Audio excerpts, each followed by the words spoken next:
At the request of businesses such as Cocoa Palms, the National Wildlife Refuge, and property owners in the area, several senators, public works, and a representative from the governor's office made the trek through Route 3A in Ritidian to see what they could do to help address the concerns about the road. According to Senator Tina Muñoz-Barnes, discussion focused on roads condition and safety, water access, opportunities for tourism, and how it's been a bumpy road to prosperity. Making sure that the stakeholders come together and look at these concerns should be a priority. We should be able to see what we could do to address the concerns that are down there, and be able to see if we can come up with some kind of mitigation to help. According to Senator Barnes, the National Wildlife Refuge has seen a decrease in visitors as a result of the potholes and bumps in the road.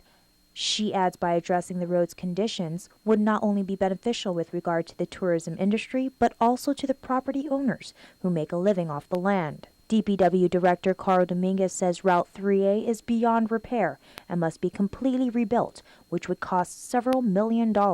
He added that's money DPW doesn't have.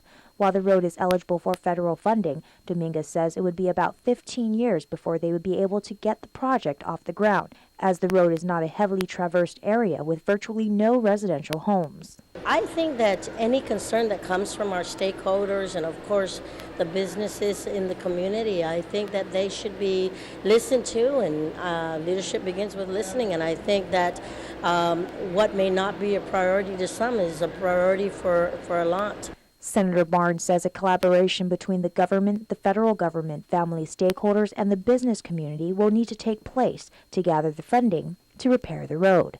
And while Route 3A is a priority in regards to the business opportunities that could be garnered from a smooth ride, what about the rest of the island's roads? As oversight chair of the Mayor's Council, I think it's important that as we look at mitigation for all the village streets, we've been working very closely with the mayors.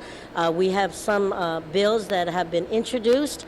We have some resources that we found for some of the village, and we need to continue to move forward. Reporting for Guam's News Network, I'm Jolene.